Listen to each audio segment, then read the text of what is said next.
Dobar dan poštovani gledaoci, dobrodošli na 4. po redu Arhitekta forum. I sa nama je arhitekta Patrik Schumacher from the studio Zaha Hadid Architects. Welcome, Patrik. Welcome to Belgrade. Thank you. Good to see you. You had just a few minutes ago one interesting lecture.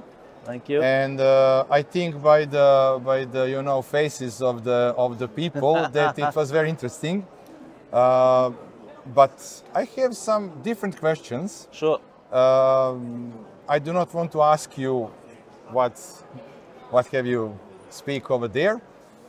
We want to speak about parametricism. Sure. I'm sorry because of my English is not 100%, but I think we will understand. Before we start to speak about that subject, let we say that at the beginning of 20th century, in 20s, 30s, at the school of Bauhaus in Soviet Union, in France, in the United States, it was the movement that calls international modern, international architecture, and the characteristics of those buildings, that architecture, was something very new. And those ideas reshaped the architecture of Europe and the world in that time. But now, at the beginning of the 21st century, the parametric projecting, parametric or parametricism in architecture reshaped the architecture of 21st century. And you are one of the pioneers of that ideas, of that movement. I do not want to speak anymore. Let us say something from you. Well, I like the comparison. Uh-huh. And I've been so impressed by the global success of modernism. Yes. Which then was started in Germany and France and Switzerland, maybe the Czech Republic, etc. And Holland, and then moved to UK and US in the 30s, and then post-war, it got a bit of interruption in the Second World War. It moved around the world, on all continents. And this was very satisfying to observe. And the protagonists, the early heroes of modernism, can live to see that happening. Like Le Corbusier, Mies van der Rohe, Walter Gropius, they were all in one office. In 1911, in the Peter Behrens office, then they started working properly in the early 20s. Lived all through into the 60s, where they saw the world had been remade in their own image. That's very great. And to some extent, that should also happen with parametricism. That's the idea. That's the power and potency of parametricism. It's a new epochal style substituting for modernism. Yes. Modernism went into crisis in the late 70s. In the 80s, we were experimenting, we were searching. There was postmodernism, then deconstructivism. And these were not the solutions, I would believe. But we had a socio-economic transformation which necessitated a transformation of the built environment. It's basically the computational and microelectronic revolution, telecommunication revolution, the knowledge economy revolution, and where work is really creative work, research, development, marketing, finance, creativity, rather than physical work. And what we're generating is so new and different and diverse and ever new and novel, and that's requires a totally different city and a different architecture and the same technologies which transform everything also transforms architecture to make itself adapt to these new conditions. And that's actually the promise of parametricism. And I call parametricism anything which feeds into this, which does that, which has new levels of complexity, uses sophisticated tools to make this, optimize this complexity, to analytically and generatively evolve these new architectures, and it should roll out. Now the problem is it was proliferating through all schools, avant-garde architecture, biennales, but it got halted partially in the 2008 crisis, then the European debt crisis, then you had kind of also political freezing up,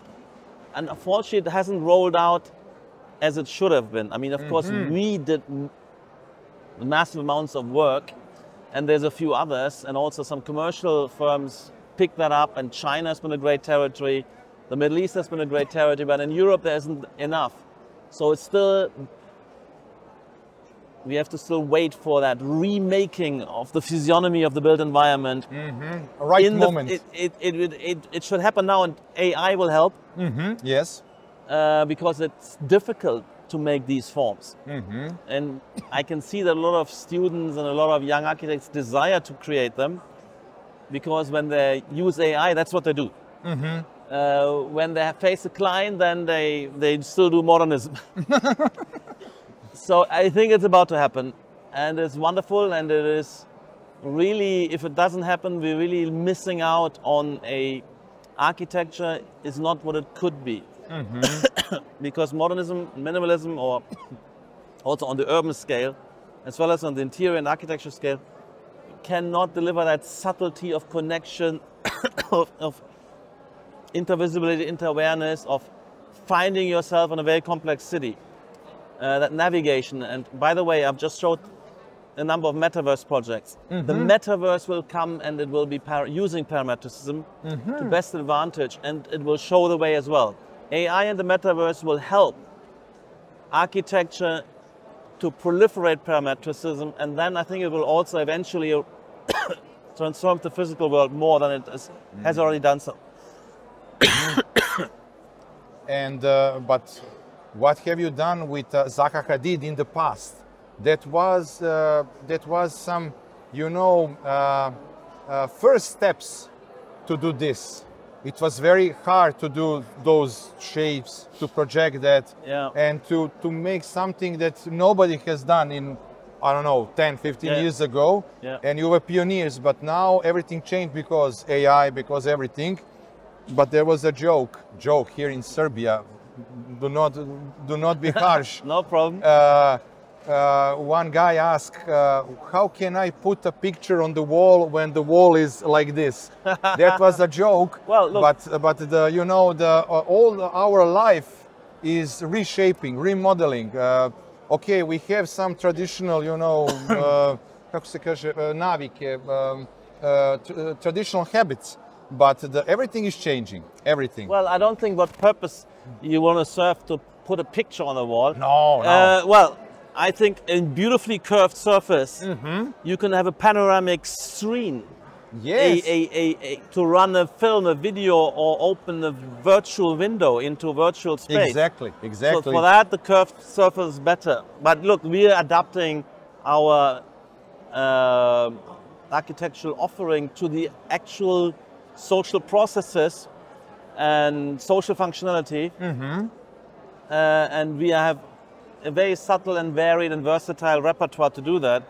And if there's somebody wants, if a straight surface is better, we do straight surfaces. It is not a problem. Not a problem at all. But I've seen, for instance, sometimes you just have default conditions, make the floors always flat, flat, flat. But actually, I've seen quite some exceptional spaces. For instance, Oscar Niemeyer did a kind of lobby space around an auditorium in Paris, the past, which kind of the flows. It's great. You feel your body better. You can actually follow the gradient to find the door. Yes.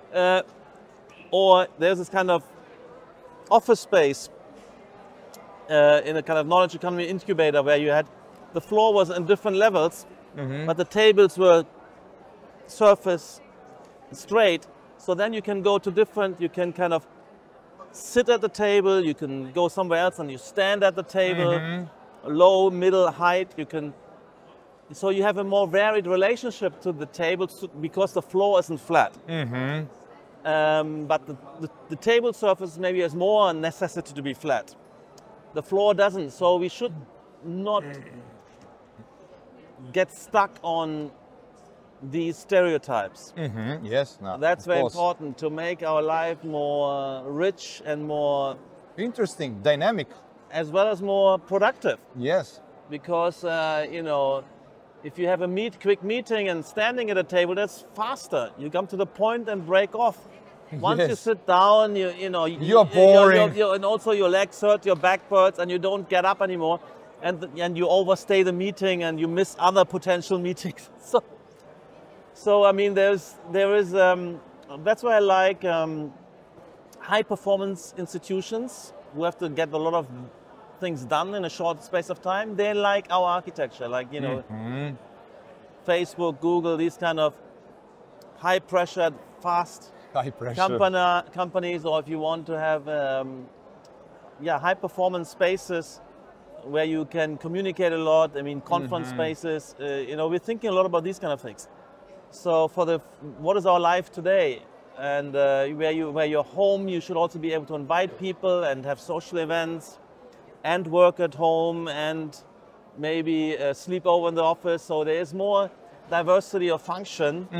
You know, these kind of deterritorialized or non-territorial office spaces where you don't have a fixed desk, but a kind of landscape of diverse offerings you can migrate through and use. These kind of things. And that means you have to have kind of diversity of offerings. That means you don't have just kind of a grid of tables, which would be the minimalist solution. So I believe that this it's more stimulating, more fun, but it's also more functional, what we're talking about. Yes. In Belgrade, we had, you know, we had a chance to meet Zaha Hadid Architects in 2010, when the one project was... the Beko project. What? Beko. Yeah, Beko. Yeah. You I was you here. remember? I remember it. I was here. I was looking at the site. We talked to the client. Yes. It was a very ambitious project. Yes. I don't fully understand why it didn't happen, but... I know. Really? I know, because the investor said if we have that kind of architecture, the price of that architecture is on one level, but when we want to sell the square meters... Maybe it was, look, I had the suspicion that we were over-enthusiastic and maybe we over-designed a little bit for the market. Maybe. I mean, they first said, yeah, great, let's do it, but so maybe they were also a little bit naive. Maybe. I mean, I was interfacing with the designer. I said to the guys, tone it down, but they said, no, the client loves it. Okay, yeah, I was worried. So, I mean, we have to calibrate. Yeah, to calibrate. How far we go with respect to place, purpose, client, budget. Yes. And you're probably right. I mean, I had the suspicion that that's what the problem was. I mean, in the meantime, of course, 15 years later or so, we have more companies and contractors, and we have a network of subcontractors who can do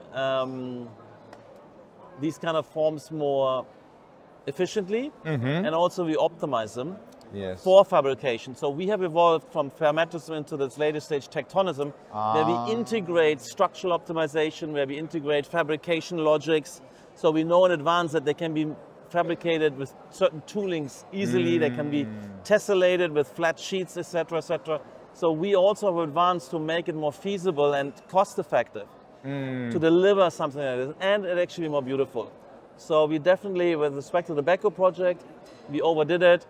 And now we are more skilled up, and we are more.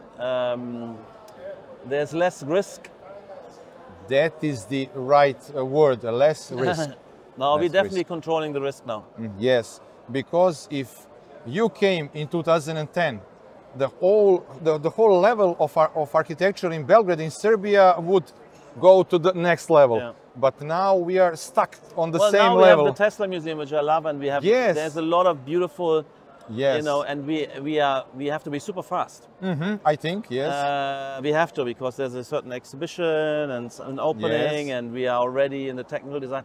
So this will compensate for that, let's say, glitch. We are saying in Serbia like this: we are hope. Yeah, no, this will happen definitely.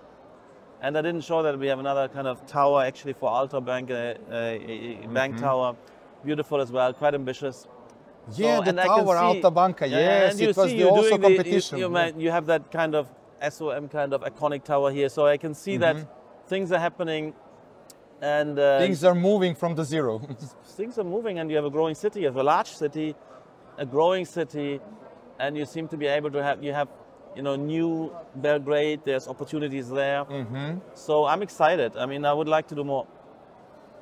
Do you have some I don't know, advice or some words to your colleagues in Serbia? You know what I would like? I mean, I was showing a lot of urban projects. So on the urbanism side, parametric urbanism is very important, and I think it's very potent. So we'll do so many of these master plans in China and also in the Middle East. And I think, well, clients love them because on the one hand, we have variation and diversity of product, different scales and heights and depths of buildings for different functions, and also, void spaces and public spaces, but this diversity is ordered like a swarm, like a field which has coherency, so that you can navigate it. That also has a strong global form and imprints an identity, while leaving a lot of degrees of freedom for the individual architecture also to express itself. We finished that in Singapore. We have done something which the master plan was put down and started the first 10 blocks by us, but then now we're going to have, 150 blocks by all sorts of architects. 25 years later, it works really well. It is special and it's different, whereas oftentimes you find one of two problems. One problem is, you make one architect is doing kind of 25 buildings, and it's very monotonous. Yes. And the structure is monotonous. So it lacks variation, it lacks orientation, because you do not find your building anymore because it's one of 20 in a row. Where is my building? So it is disorienting and monotonous. And then the alternative is, let's invite 25 or 50 different architects, do stuff, and that remains uncoordinated, and you get what I call garbage spill. You get visual chaos. You don't build up an identity, because even if there's individual buildings with an identity, when you have a jumbled sale of different buildings, there's no urban sense, no urban order, no identity. So these are the two problems. And we found something where we have both variety and order, a differentiated order, which has a lot of variety, but also has identity, cumulative, where things work together and operate. So we can deliver that either by ourselves, which we've done, 2 million square meter in Chengdu, or we do it through master planning. And that's, I think, my advice to a city like Belgrade, where you're expanding pretty rapidly with very large projects. Yes. And there might be more coming. Don't only think of us when you need that one iconic building. Think of us, or somebody who is brought up in the spirit of parametricism and parametric urbanism, to generate an intricate master plan, which also has a robustness of allowing for internal variation and unpredictability and recalibration. But that's my main thing. So, because we have to think about not only building by building, but about the kind of coherency and beauty of a city and the identity of a city. Not only microcosmos, the global field. And, yes, and that is, and I think for that, I have two theories about how this could happen. On a medium-sized plot, it should be a master planning exercise with parametric urbanism. On a more larger scale, what could substitute for that, we are not there yet. But if you imagine the culture of architecture, like it was in the 1950s and 60s, a unified paradigm of modernism, then you can do a city with many different architects, they share a set of principles, and they can contribute to a whole cluster. Let's say White Tel Aviv, or the Art Deco district in Miami, or Brasilia.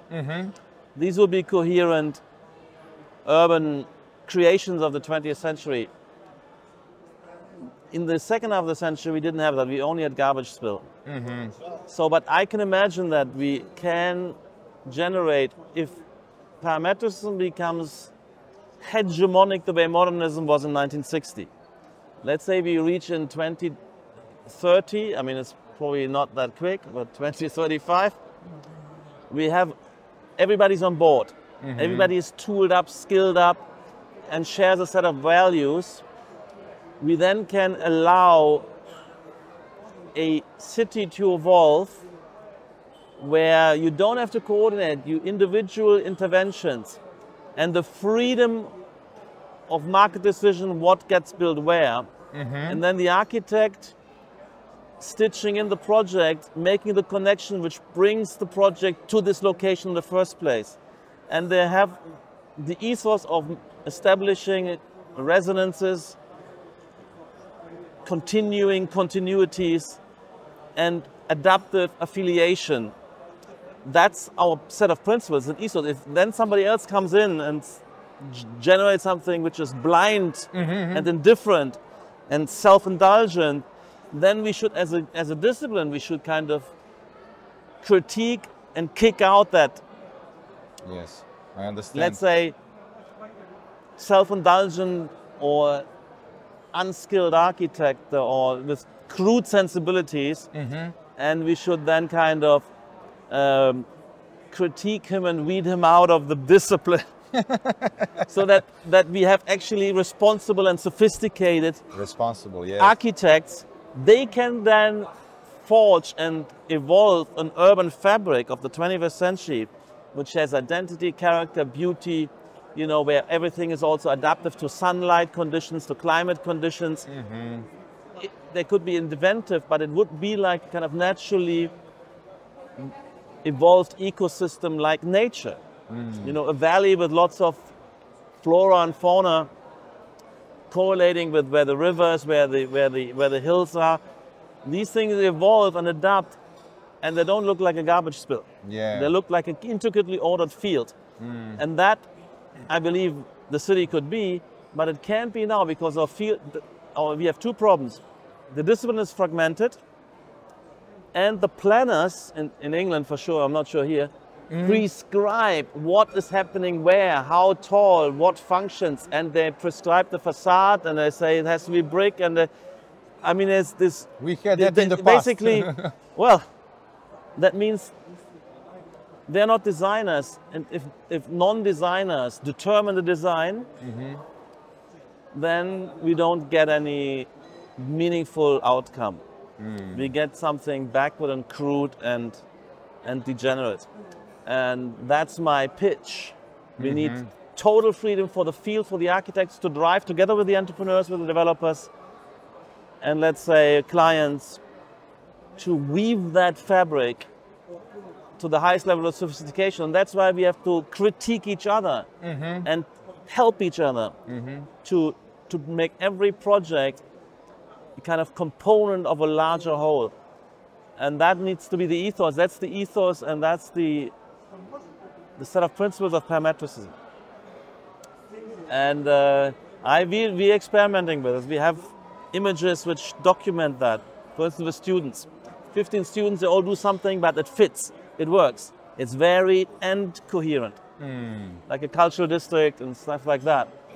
And that's what everybody would love. Once you bring that forth, I mean, we have that wonderful complex in Chengdu, which is an example of something which you haven't seen, which is large.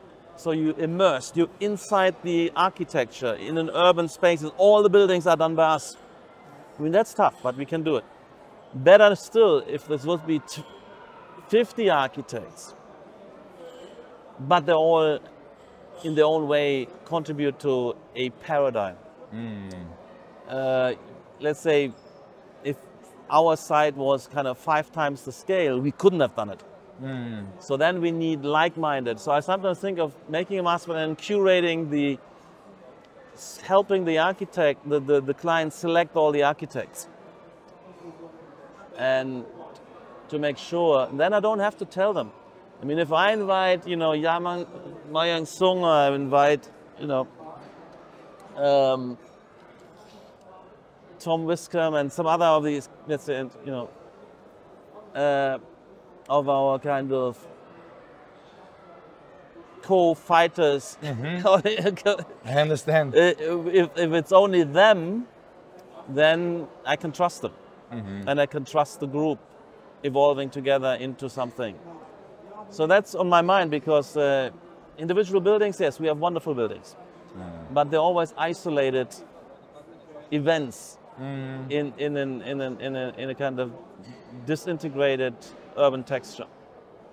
I understand.